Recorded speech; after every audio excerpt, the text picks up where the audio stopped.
In the days when the world was young and shadows still learned how to fall, there came a creature unlike any known to beast, man, or god.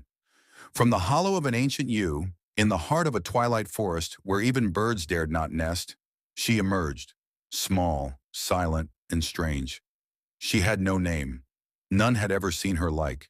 Her body was slight, yet darkly polished like obsidian kissed by moonlight. Her legs, 8 in number, moved with a grace both eerie and elegant. Where she walked, silence followed. Where she paused, wonder bloomed. It was the philosopher Morbus who first saw her, crouched beneath a leaf, her limbs outstretched in a curious fashion.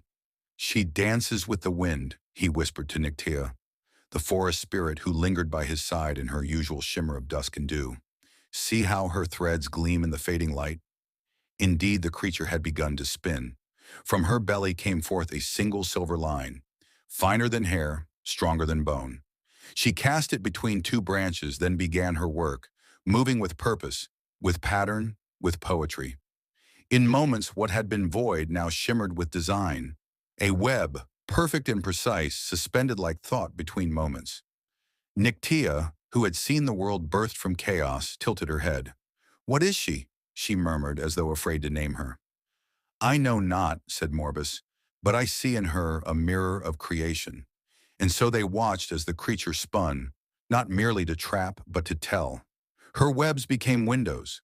Stories unfolded in the angles, hunts and histories, regrets and joys. Dew upon the silk caught the stars, and the stars, it seemed, watched back. Word of the weaver spread like wind, and soon eyes from higher realms turned their gaze toward the dark woods. One night, under a bruised sky, a shape descended from the heavens, a great owl with eyes like golden flames. It perched upon the yew and waited. When the creature, still unnamed, emerged from her hollow and began her nightly spinning, the owl spoke. "Cease thy craft, Shadowborn." The creature paused mid-thread. She turned her glinting eyes to the intruder. "Why?" she asked, though her voice was not heard in sound, but in shimmer. "Because such weaving is the work of gods," boomed the owl, shedding its feathers and revealing its true form. Zeus, the thunderer, king of Olympus. To spin stories into the air, to draw meaning from thread and wind. That is a power not granted to earthbound things. The creature stepped forward, unafraid. "If such gifts are not given, perhaps they are found," she replied. Zeus frowned. "Pride is a dangerous poison, child." She did not flinch. "And yet it is the pride of the gods that draws lightning from clear skies." Zeus raised his hand, but lowered it before wrath could fall. He saw in her a defiance not born of arrogance, but of artistry. In her webs he saw beauty, in her silence, intention. And so he spoke again, this time not as a god, but as a witness. "You are unlike any before.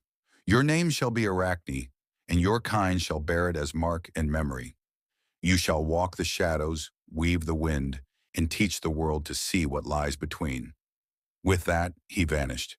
And so Arachne spun on. She did not ask for praise. She did not hunger for fame.